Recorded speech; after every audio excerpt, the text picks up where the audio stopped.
Welcome to the Darkverse channel. Don't forget to subscribe, comment, like and share. I was wide awake, but I couldn't move. Not even my fingers, not even my eyes. Something was sitting on my chest. Heavy, suffocating, breathing. It wasn't mine. It didn't feel human, but it was breathing right there, inches from my face. I tried to scream. Nothing came out. I tried to blink. My eyes wouldn't listen. I wasn't dreaming. I knew I was awake. I could feel the fan. I could hear the streetlight buzzing. But something was wrong. Something ancient. Something dark. I had heard about sleep paralysis, but I thought it was a joke until now. Now I was trapped, pinned, frozen by something I couldn't see, but could feel its weight, its heat, its hate. It wanted me to know it was real, and it wanted me to suffer. I had never felt fear like this before, not like this, not so personal, so intimate. I could feel its breath on my lips. It didn't blink, it didn't flinch. It watched me and smiled. I don't know how long I stayed like that, minutes, hours. Time didn't move. Just like me. I wasn't alone, but I was helpless. That night changed everything. It wasn't the last time. It was the first of many. I didn't sleep for days after that. I was terrified to close my eyes, but eventually, exhaustion won. And when I slept, it came back. Same weight, same pressure, same darkness. But this time, it spoke. Not with words, but with thoughts. It poured something into my head. Memories that weren't mine. Pain that wasn't mine. Screams in a language I couldn't understand. I saw burning churches. I saw faces torn open.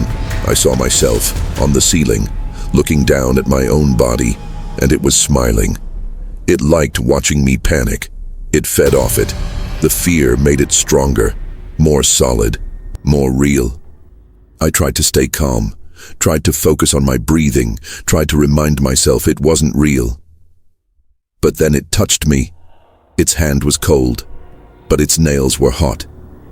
It scratched my arm, and I felt it. I felt the burn. And when I finally woke up, there was a mark right where it touched me. 3 long lines, like claws. I couldn't explain it. Doctors said I scratched myself in my sleep, but I knew the truth. It was back. It was inside the room, inside the walls, inside me. Every night, it got worse. Not just paralysis, visions, whispers, shadows crawling across the ceiling. Things peeking from the closet. The worst part, no one believed me. They thought I was crazy, delirious, sleep-deprived. Maybe I was, but that didn't make it less real. I started documenting everything. Times, dates, drawings, videos. I even tried filming myself, but the recordings were always corrupted, always blacked out, as if something didn't want to be seen, something that lived in the shadows of my mind. It started following me during the day, not just at night. In reflections, in my peripheral vision, I would blink and it would be gone. But I felt it, watching, judging, waiting. Then came the night I saw it clearly. No fog, no blur, just it, standing at the foot of my bed. It was tall, unnaturally tall. Its arms reached the floor, its fingers dragged behind it. No face, just holes where eyes should be, and a mouth stitched shut. It didn't move, but its head tilted, as if curious, as if trying to remember who I was. I tried to scream. Nothing. I tried to wake up. I was already awake. The walls began to breathe, the room stretched, like rubber, like flesh. It stepped closer.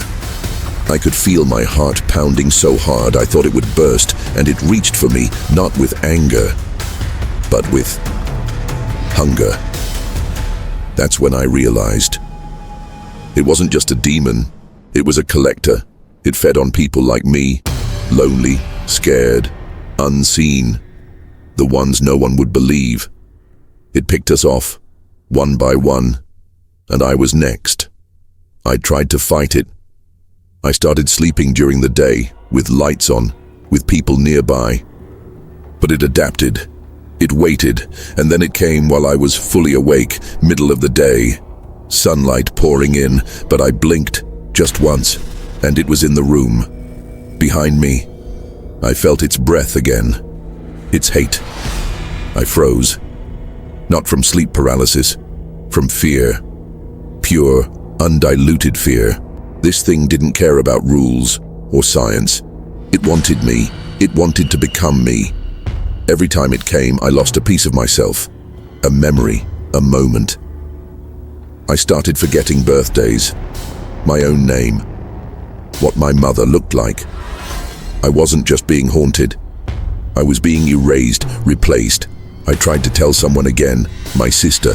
She stayed over one night just to see for herself. And she saw it.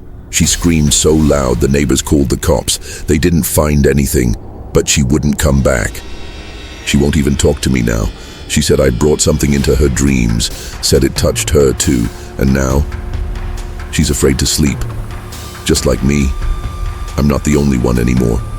And that scares me even more because it means it's spreading, like a virus, through fear, through dreams, through stories like this one. If you're hearing this, it might already know you. It might already be near you. You'll feel it first when you wake up, but you can't move, can't scream, and you'll feel pressure on your chest. And something watching, something inside the dark. Don't look at it, don't listen to it, it lies. It'll pretend to be someone you lost, someone you loved. It'll make you feel safe, then it'll smile, and then it'll enter. And once it does, you'll never be the same again. I wish I could tell you it ended there, but it didn't. It only got worse. After that night with my sister, the thing changed. It became bolder, no longer hiding in shadows, no longer patient.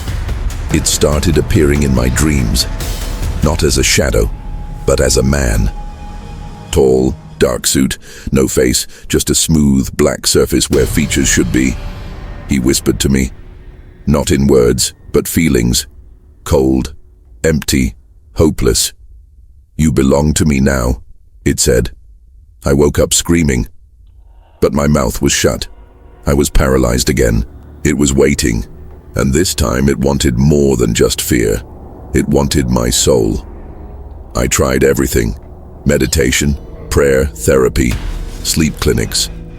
Nothing worked. The doctors said it was all in my head, but it wasn't. I could feel it crawling under my skin. Taking over, I lost my job, lost my friends, lost myself. I became a ghost in my own life, but I never stopped fighting. One night, after weeks of no sleep, I had a plan. I would face it, look it in the eyes, show it I wasn't afraid. That night I slept with a camera on. I recorded everything. When it came, I opened my eyes for the first time. It was shocked. It didn't expect resistance. I stared back. No fear, just anger. It screamed, a sound so deep it shook the walls. I felt something break, and then I woke up. No paralysis, no weight, no dark figure, just silence. I thought it was over, but the scars remained, invisible, inside me. I'm not cured, not by a long shot, but I'm stronger because I survived, because I fought back, because I know what I'm facing. And now I warn you, sleep paralysis is not just your brain playing tricks. It's a door to something darker, something older, something hungry. If you feel it, don't ignore it, don't fight alone. Reach out, because it feeds on isolation, on silence, on fear, and the longer you hide, the stronger it gets. So if you ever wake up and can't move, and something's watching you from the dark, remember this story, remember you are not alone, and remember, the fight has just begun. Don't forget to subscribe, comment, like, and share.